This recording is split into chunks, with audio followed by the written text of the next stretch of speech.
Today is day 30 of my 30 days of 360 experiment, where I've been posting a VR video every flipping day. Woo! Woo! And it feels good to be on the last day because, one, tomorrow I will get so much more time to again, and I'll be able to do a lot of things. But I've invited you, Paul, and Aria here Hi. because I wanted to discuss a few things and share a little bit about my experience, but also you guys can weigh in about VR, about ethics, about social media, about the proliferation of the distributions of our lives on the interwebs. Something that I've been noticing recently with the VR thing is I'm really hypersensitive towards, or like I think about, like, we live in the age of the worst photos because of cell phones, because of smartphones, because now everyone has a camera, whereas before images and cameras were scarce, were just by default considered an art. Now they're just considered an everyday thing, and they're so instant that we don't have time to think about the consequences of sharing immediately. And something that's been on my mind is with the 360 video is you can't hide from that. Now it's like before we could choose the frame, now it's like I've been planting these places, sharing not only my life but everyone around in that vicinity and just posting it online with the same mindset of it's instant, I don't think about it, it's just I kind of almost disregard the consequences of that digital sharing. You have any thoughts? Anything you want to say? That's something that I've learned. Yeah. And what do you guys think about? What have you been thinking about? Friends? It doesn't have to be necessarily related to that. That's just something I've been thinking about. Yeah, I And I mean, think we have issues. That moving forward, the future is not so bright sometimes. I don't really know how this fits in with 360 video specifically, but I think one of the things that I'm really interested in is the ways, speaking to your vlog and speaking to this project, the ways that we are choosing to put ourselves out there. Just thinking like historically, just thinking historically, there's been a lot of work either through like the medical profession, through psychiatry and psychology, through census processes, through like legal processes. There's like a lot of money and effort and work put into categorizing people and subjecting people to sort of like datafication. And one of the interesting things to me about social media in general, and maybe like the act of vlogging, is the way that we then, like, that process has been crowdsourced. You know, like we are doing the work. We willingly dataficate ourselves. Yeah, and there's something, and maybe it speaks to 360 video insofar as it's just more. It's just like total information. But I think it's kind of, in my mind, it's kind of a three-step process. One is the way in which like categorization and power have always talked to one another. The second would be commodification, and the way that we think of ourselves as like a self and an identity, and like I am an individual and I have these, like I like these pages and that represents who I am. That's not as much self-expression as we think. There's like a long history to the way that we were sort of turned into selves and turned into identities. And then the third level, which is like crazy and up here, is all of these things start to bubble up and we start to enter this new period. There's this woman I really love, Shoshana Zuboff. She's like a Harvard professor. She's writing about what's called surveillance capitalism right now, where a lot of the money to be made right now, and this is why you don't pay for Google and this is why you don't pay for Facebook, because it's how they make their money, is the data traces and the shadows and the ripples that we make are lucrative, very lucrative. They mine our like image resource, like our person resource, and make money off of that. Everything we're wearing right now is an advertisement. Totally. Everything we wear and we do and we create becomes an advertisement. Oh man, that's No, but I think all that you brought up is that's the kind of discussion I I think that's in line with everything that Yeah. I wanted to talk about. And I don't know how 360. I mean, here's kind of like. I mean, it doesn't have to be directly related to 360. Yeah, I mean, just thinking about the idea of an advertisement, the fact that we are. I mean, this is what's exciting about what we're doing. I mean, we're all in a VR journalism class. We're all like trying to push this language forward. But one of the advertisements that we're putting forward with this 30 Days of VR project is that the cutting edge of technology is the cool place to be. And that's an advertisement too. Because is it cool to be like a in-home hospice nurse? Is it cool to be like a 4th grade math teacher? Like, no, it's cool right now is to be like the cutting edge of technology. That reminds me of our conversation a couple of days ago where it's like we are compelled to be in the social media culture of like of what was it called? No, how did I say it? It's like we are coerced into this culture of social media complacency where kind of like we're an advertisement for the latest technologies. Like we feel we coerce other people, and other people coerce us into like, all right, everyone, we need to have Snapchat. I need to have an Instagram account. I need to be sharing myself in this way in order to be socially relevant. And then I feel like it's a bit dangerous too, or there's a dark side to it, because if everyone's doing it, it's everything. We become complacent in the consequences of that. And on top of that, like what you mentioned, Google, Facebook, and every other tech company are capitalizing, making money off of us doing that. What do you think, Aria? I've been thinking a lot about death. Okay. This is really dark, but I don't know, again, that this relates specifically to VR, because it's just another medium. But, That's all right. I've been thinking about what we leave on this earth and what we allow other people to let us leave on this earth without our editorial control.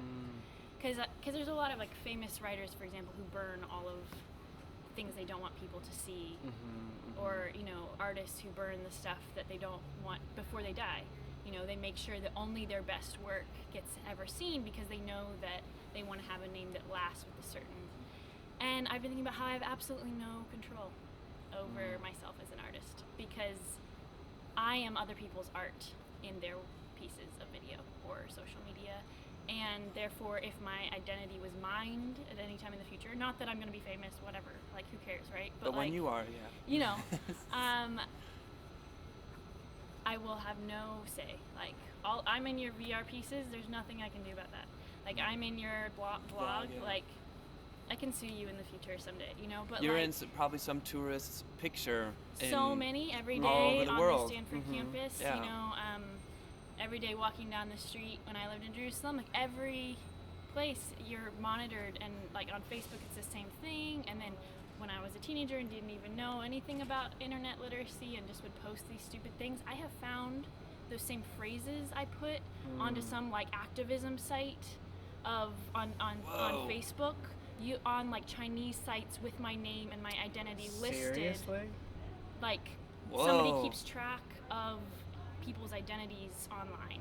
And so it's like, that might be some stupid thing that nobody's ever going to use, but they could.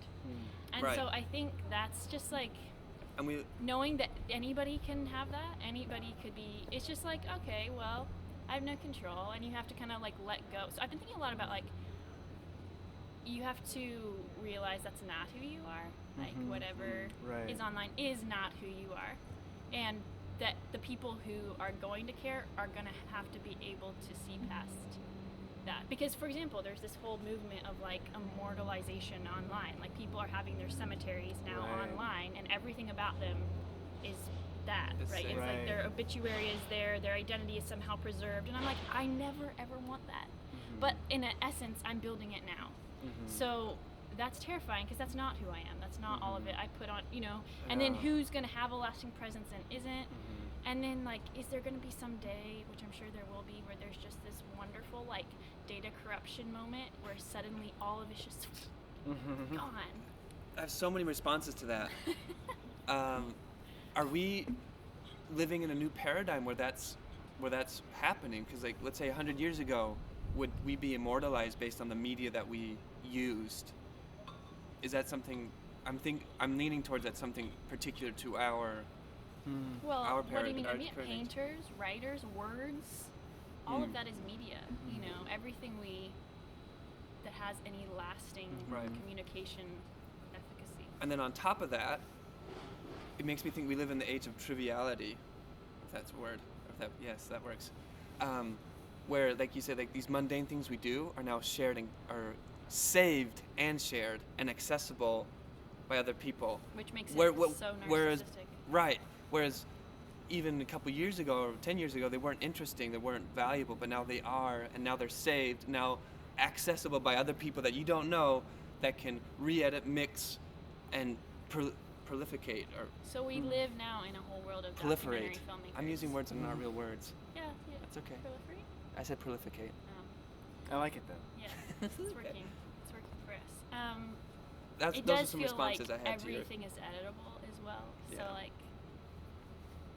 So it's like you're putting out an identity, but like there's no control over like how other people can receive that, change it, and then distribute that onwards. And be like, this is Aria. And there's also, That's terrifying. and thinking about death too, there's the question of the way we conceptualize who we are. Like, to make kind of like a bold statement, I would argue that we sort of intuitively conceptualize now our souls as information, that I do exist in my data. My image is something to be either managed or have taken from me. And there's a long history to that too that we don't have to get into, but one of the questions that I would ask is like, if you can only be taken away from yourself if you conceptualize yourself as information.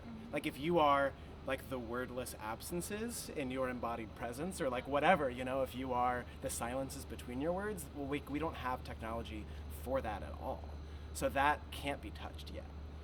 So it's also thinking about like, in this question of the self, and is the self co-optable, it's kind of like a personal spiritual question of like where do you reside anyways? Like, am I my ego? Am I my resume and my information and the work I've produced? Or am I like the wordless gaps in between?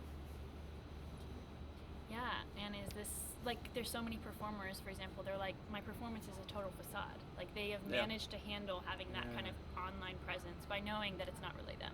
Like that's just that Yeah. kid. That's my alter ego. So I actually had to, I sort of have to do that sometimes when I'm like, okay, I'm gonna be on. That's just that kid. That's That's the that other person. side. That's Right. like There you that go. performance space, which I can't really control because. So, but it doesn't Yeah. matter because they're just a performer, anyways. Because that's really what we're altering into, are these performers. So Right, then, Right. totally. what is your other side, and is that even a part of you? Of course it is. But how do you? how I've do you noticed that become in a whole myself. person? Yeah. Like doing my year and a half of vlogging, I noticed like I have a different personality on the camera, or I change like energy and persona when I'm like, all right, I'm recording now. Which is maybe why it's hard for you to have us here whenever. Yeah, that might be Those what- two people because are coming like I into have conflict. that is interesting because like I have like it's my digital self, but I'm in a physical presence, and I was Yeah. like, no, like my digital self is supposed to be digitally consumed or digitally experienced. Yeah. But we're just gonna look here and like judge you now. And be Maybe like, that's why I'm not so how because you like I'm really not are." usually I feel like I'm someone that's not usually like I don't get nervous standing in front and performing in front of people necessarily, so it's weird for me, and I'm like, oh, okay, like You're doing great. okay, I'm fine now. It's just the beginning. Yeah.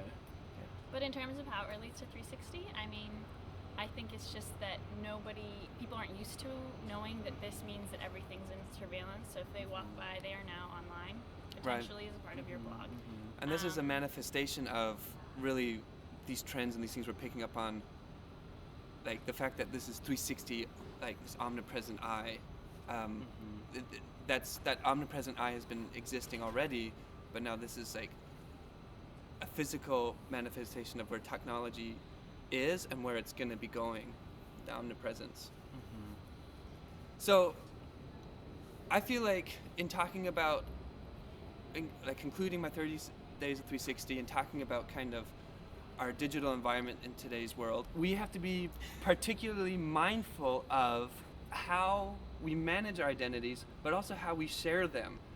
It's really a problem of expectations and consumerisms, what the social society framework expects of us, and how we are consumed by others. So I guess boiling it down, there's really just no control over our images, our identity. It makes the world feel bleak, but this is the future of who we are as people and the future of our world.